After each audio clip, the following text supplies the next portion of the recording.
Hello guys, welcome back. Myself Anadhikari and today we are going to do numericals. Numerical अंग्रेजी पर ध्यान देना, एक करेंगे है ना। और इसके अलावा हम लोग आज एक डेरिवेशन करने वाले हैं, बहुत इंपॉर्टेंट है। डेरिवेशन कौन सी होगी आगे पता पड़ जाएगा। फटाफट से बिना टाइम वेस्ट किए लेट्स स्टार्ट। पहला न्यूमेरिकल बेटा इंपॉर्टेंट भी है और कई बार बोर्ड में देखने को पड़ जाता है कि 8 स्मॉल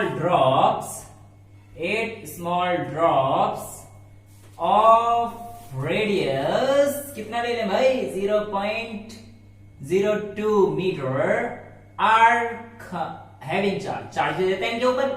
हैविंग ईच के ऊपर है, ईच हैविंग अंग्रेजी लिख दूं पहले, खुद फ्रेम मत करना question. Each having charge of कितना चार्ज दे दे भाई, मेरा बर्थडे 5 को है, 5 माइक्रोकूलम, ठीक है। Each having charge of 5 microcoulomb are combined. किसी बुक में कोएल्स मिल जाएगा, कोएल्स मतलब भी कंबाइन रहता है, to form a bigger drop, बड़ी ड्रॉप बना ली भाई, बिगर ड्रॉप, ठीक है। Find the ratio of their surface charge density bracket में दो सिग्मा 1 बाय सिग्मा 2। देखो अगर मैं अगर ये ना भी देता ना तो भी तुम्हें कुछ ना दे रखा हो तो स्मॉल अपॉन बिग जो पहले दे रखा है उसका अपन बाद में निकालते हैं, रेस्पेक्टिवली दे रखा हो तो इसी का निकालते हैं, पर नहीं दे रखा है तो हम लोग बाय एजम्पशन पहले वाला ही लेंगे, ठीक है ना। अगर दे रखा हो तो सिग्मा 2 अपॉन सिग्मा 1 तो आप समझदार हैं इतने तो। खैर find the ratio of their surface charge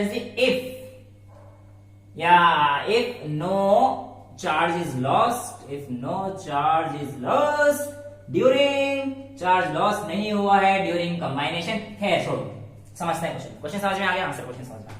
फटाफट से देखो बेटा, मैं मान लेता हूं volume of small spherical drop. ये जो ड्रॉप्स होती है assume to be spherical in shape, और स्फेरिकल क्यों होती है पता है, सरफेस टेंशन की वजह से। हो सही 11th में था, हाँ सरफेस टेंशन से स्फेरिकल होती है। बाकी के लिए पढ़ो, axis pressure in the liquid drop, axis pressure, वो सब कुछ तो पढ़ा करिए, जिन बच्चों ने पढ़ रखा उनके लिए नहीं है, मेरे जैसे के लिए। Volume of small spherical drop, एक स्मॉल स्फेरिकल ड्रॉप का कितना हो जाएगा वॉल्यूम बेटा 4/3 पाई आर क्यूब। आर कितना दे रखा है मैंने स्मॉल वाले के लिए, ये 8 नहीं है, 8 small drops each of radius. हाँ मुझे पता है ना, अंग्रेजी गलत ढूंढना, ठीक है। ये आ गया। अब यहां पे डाल दो 4/3 पाई 0.02 का क्यू। हाँ पॉज करके बेटे सॉल्व करना, हाँ करते रहो, अरे मत करना नहीं सॉल्व नहीं करना, वही दिक्कत हो जाएगी। ये volume of small spherical drop का एक का, तो volume of 8 small spherical drops, हाँ ड्रॉप्स, तो इसका कितना हो जाएगा 4/3 पाई आर क्यूब इंटू 8। बेटा 8 के लिए 8 कर देंगे, इतनी बात समझ में आई, हाँ सर आ गई। अब देखो बेटा, जब ये दोनों कंबाइन हुए होंगे तब इन्होंने बड़ी ड्रॉप बना ली आर। मान लिया लेट बड़ा R be the radius of bigger drop, बड़ा R be the radius of bigger drop, है ना। अब देखो बेटा होता क्या है, क्या होगा, ऐसे हो रहा है, छोटी छोटी 3 4 5 6 7 8 बूंदे मिलकर एक बड़ा ड्रॉप बना रही है। मस्त बना रही है ना। हाँ ये बूंद बहुत बड़ी बनाता हूं, बस ये आती है बनानी। खैर फटाफट से करते हैं।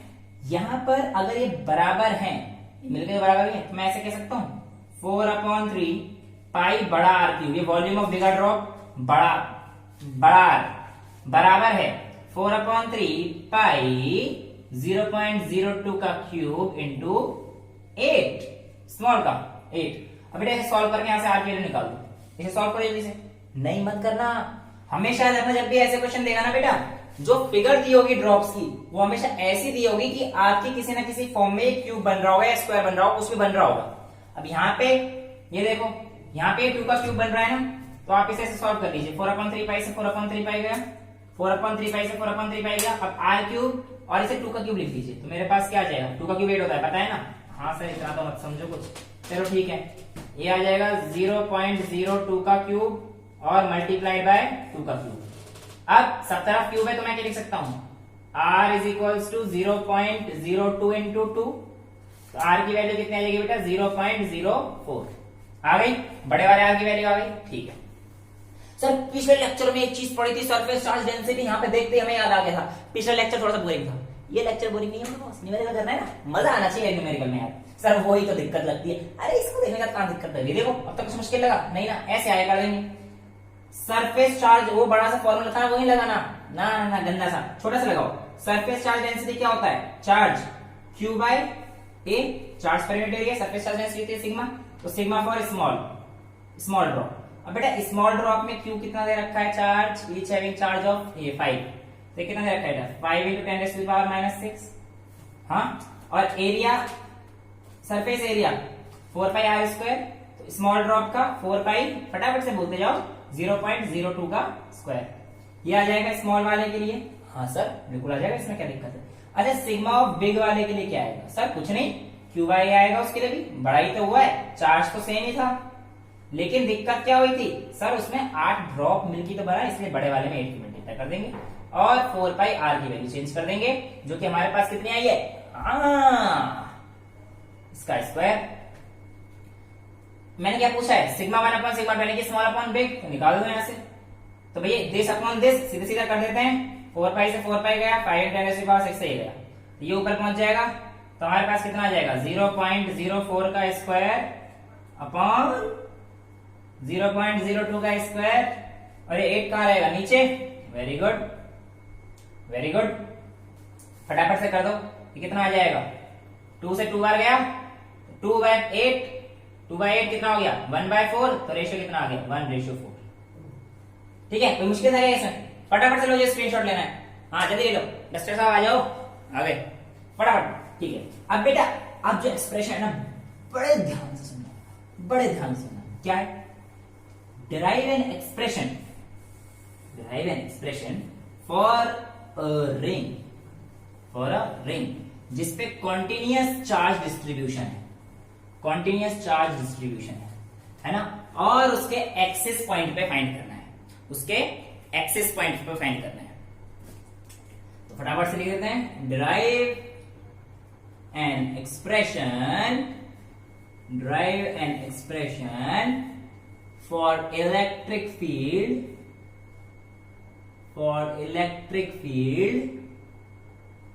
of a ring, electric field at a point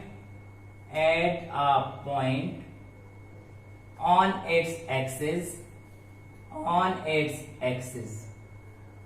है ना, of a ring if the charge is uniformly शाबाश डिस्ट्रीब्यूटेड। मान लीजिए कि आपके पास एक रिंग है और इस पे चार्ज यूनिफॉर्मली डिस्ट्रीब्यूटेड है, हर जगह से बराबर चार्ज है, बहुत सही सर, बहुत सही जा रहे हो।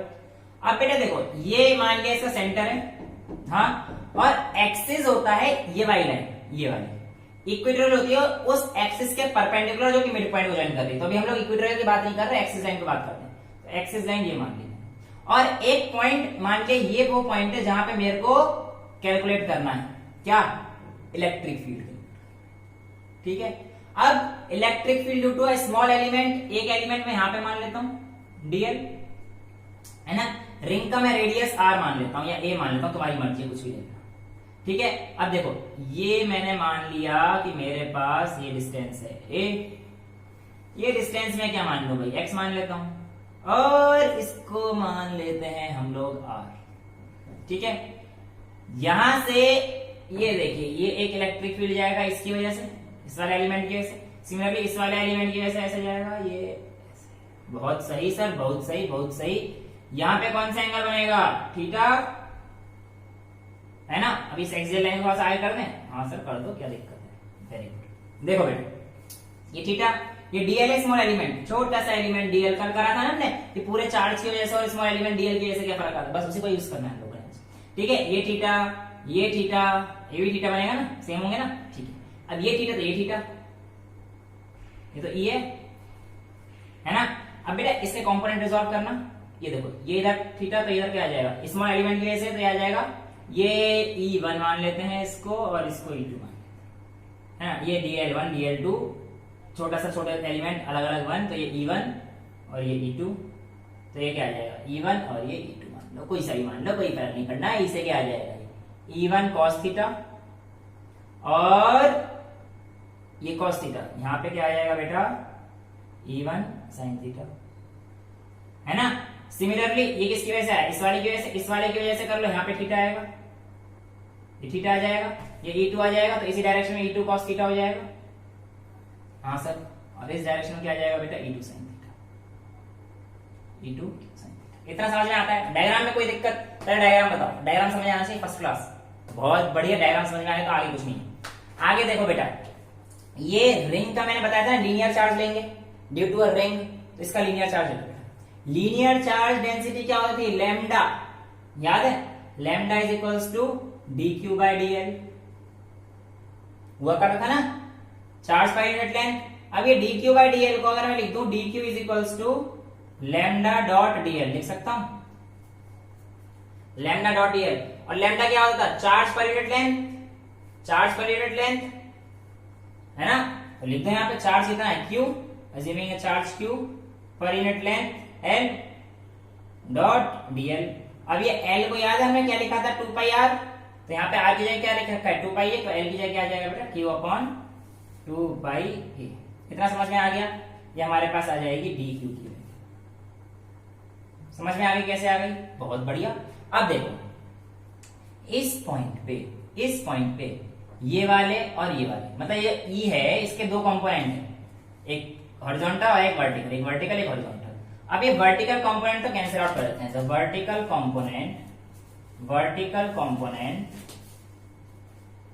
Gets cancel out. क्यों कैंसिल आउट हुए बेटा, देखो ना अपने आप ही ऑपोजिट डायरेक्शन में है दोनों एक दूसरे के, है ना, ये इधर जा रहे इधर आए, तो ये अपोज करते हैं दूसरे को, और ये बिल्कुल कैंसिल आउट करते हैं, इन दोनों का इफेक्ट नलिफाई।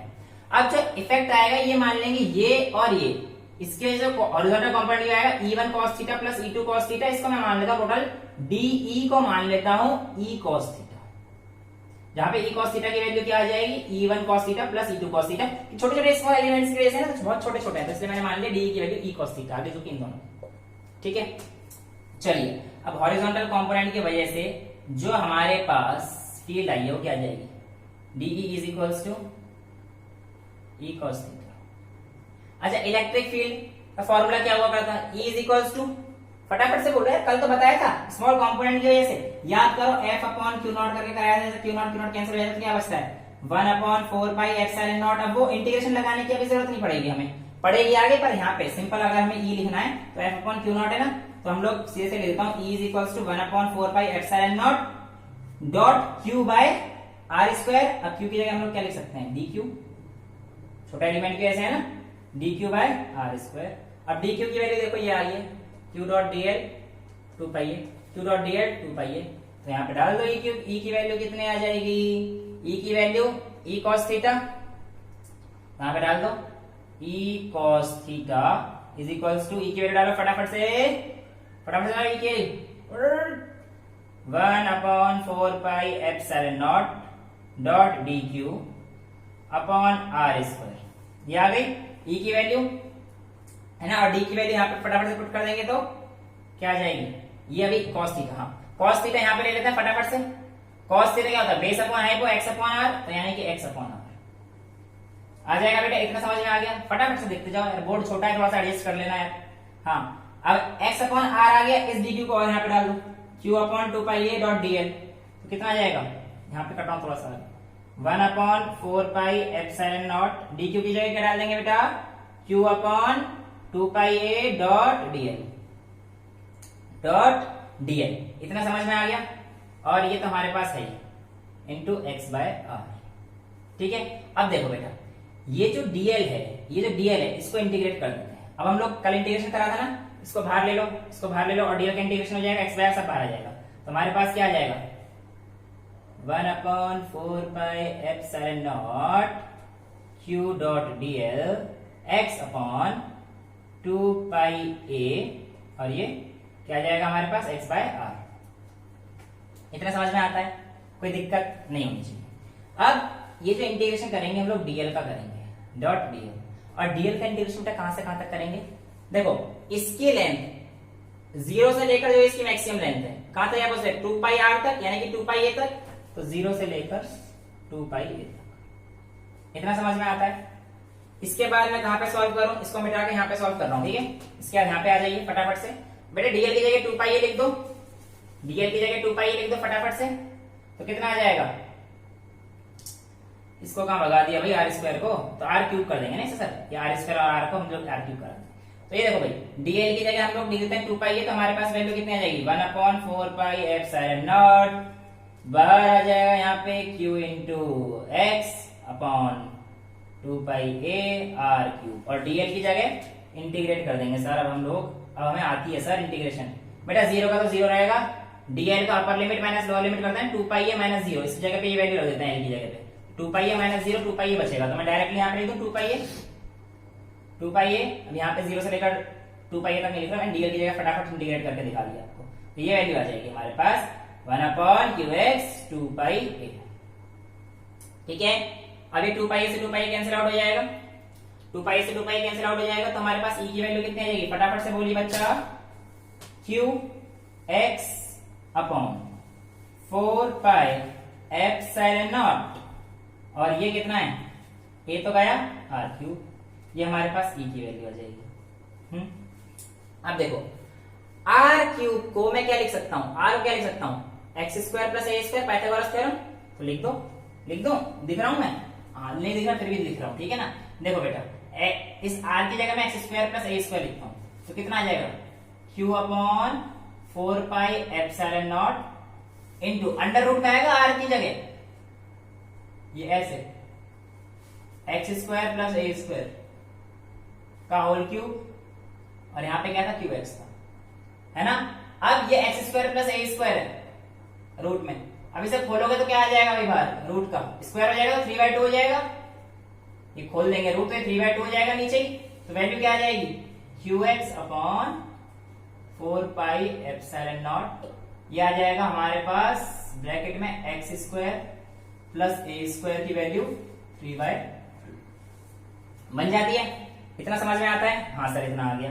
अब केस आता है हमारे पास, अगर x बहुत बड़ा बड़ा है, बहुत बड़ा है a से, देखो इसके आगे मैं लिखता हूं, यहीं पे लिख देता हूं मैं, आ जाएगा सब कुछ आ जाएगा, if x is very very greater than a, तब क्या होगा, देखिए बेटा x बहुत बड़ा हो जाएगा a से, तो x square plus a square को हम लोग x स्क्वायर लिख सकते हैं, x स्क्वायर लिख सकते हैं, तो qx upon 4 pi epsilon naught x cube, ये देखो, तो मैं ऐसे देता हूं qx is equals to qx upon 4 pi epsilon naught x square लिख देता हूं, 4 पाई एप्सिलॉन नॉट, और यहाँ पे क्या लिख दूं मैं x स्क्वायर का 3/2, अब 2 से 2 गया तो x क्यूब हो गया, तो is equals to qx upon 4 pi epsilon naught, और फटाफट से बताओ x क्यूब, एक x से x गया तो कितना आ जाएगा, e is equals to q upon 4 pi epsilon naught x square, ये हमारे पास डेरिवेशन हुआ करती है, 1/4 एप्सिलॉन नॉट क्यूब है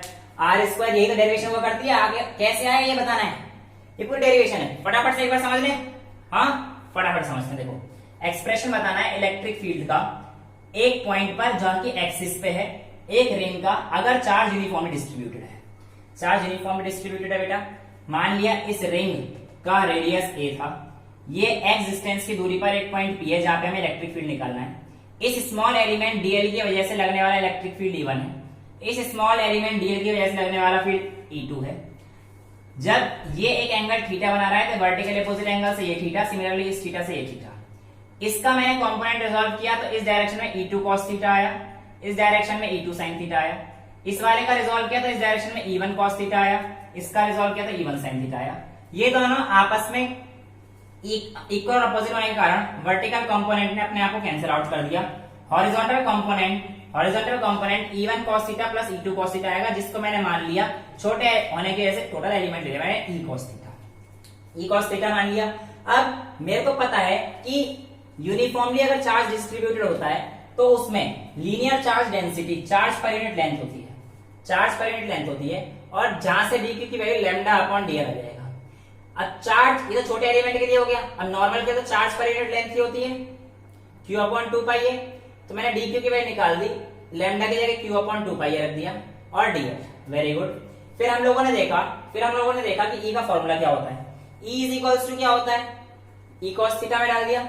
अब ई कॉस थीटा में हमने ई की वैल्यू डाल दी। ई की वैल्यू क्या है 1/4 pi epsilon naught D Q, ये स्मॉल एलिमेंट के लिए है ना, तो ये D Q by R square और ये एक्स बाय कॉस थीटा की वैल्यू निकाली हमने फटाफट से। देखो कॉस थीटा ये है ना, cos theta is equals to बेटा बेस अपॉन हाइपोटेन्यूज हो जाएगा तो एक्स अपॉन आर। ठीक है, ई की वैल्यू तो आपको पता है ना कैसे आती है, कर्व में कही थी E is equals to 1/4 pi epsilon naught D Q by R square dot unit vector R. तो ये हमने एक्स बाय आर डाल दिया, तो इससे क्या हो जाएगा हमारे पास 1/4 pi epsilon naught D Q R Q हो जाएगा, है ना। अब डी क्यू की वैल्यू हमने ये वाली पुट कर दी, Q upon 2 Pie dot DL, तो Q upon 2 Pie dot DL. अब हम लोगों ने ये डीएल है इसको इंटीग्रेट कर दिया। बेटा देखो इंटीग्रेशन यहाँ पे बताया था कैसे किया था। अब इंटीग्रेट हम लोग ऐसे करते हैं, सपोज करो 0 से लेकर 2 पाई तक करा था और हमने डीएल का करा था, है ना। तो इसका इंटीग्रेशन क्या करते हैं कि डीएल के इंटीग्रेशन में इन दोनों वैल्यूज को लिख देते हैं, upper limit minus lower limit. तो इंटीग्रेशन में ऐसे लिखते हैं, तो अपर लिमिट क्या है, ये अपर लिमिट होती है, लोअर लिमिट होती है। तो डीएल की जगह आ जाएगा, इसकी जगह बेटा 2 पाई ए माइनस एक बार 2 पाई ए एक बार माइनस 0 और लिमिट लगा देंगे 0 से लेकर 2 पाई ए तक। और अगले स्टेप में ये खुल के क्या बचेगा 2 पाई ए बचेगा ना, तो ये ऐसे आया था, है ना, ये ऐसे आया था 2 पाई ए। तो ये समझ में आ गया हमने यहाँ पे क्या किया था 2 पाई ए लिमिट लगाने के बाद। अब जब हम लोगों ने लिमिट लगाई तो 2 पाई ए से 2 पाई ए कट गया था हमारे पास, 2 पाई से तो क्या बचेगा 1/4 pi epsilon naught Q X upon R cube, क्योंकि आर स्क्वायर का आर क्यूब बन गया यहाँ पे। तो ई की वैल्यू क्या बचेगी Q X upon 4 pi epsilon naught R cube. अब बेटा आर जो है इसको मैं लिख सकता हूँ X square plus A square का under root by using Pythagoras theorem, है ना। तो ये मैंने लिख दिया आर की जगह और उसका क्यूब लगा दिया। जब अंडर रूट को हटाऊंगा तो 1/2 की वैल्यू नीचे आएगी, 3/2 बन जाएगा। अब एक केस है जब x बहुत बड़ा हो जाएगा r से, तो हमारे पास वैल्यू ये आ जाएगी एक्स स्क्वायर बच जाएगा, क्योंकि x square plus A square तब एक्स स्क्वायर के बराबर ही होगा। और हमारे पास वैल्यू ये बच जाएगी, जिसकी वजह से एक एक्स से एक्स कट जाएगा और e की वैल्यू फाइनल क्या आ जाएगी Q upon 4 pi epsilon not x square, जिसको आप क्या भी लिख सकते हो के क्यू बाय एक्स स्क्वायर भी लिख सकते हैं। समझ में आया, मजा आना चाहिए। आज के डेरिवेशन में तो मजा आया होगा। ले लो फटाफट से स्क्रीनशॉट वगैरह जो लेना है, टेंशन ना लीजिए, खुश रहिए, हंसते रहिए, मुस्कुराते रहिए और देखते रहिए द भानु अधिकारी शो। मिलेंगे आपसे, tata bye bye, thank you so much, love you all.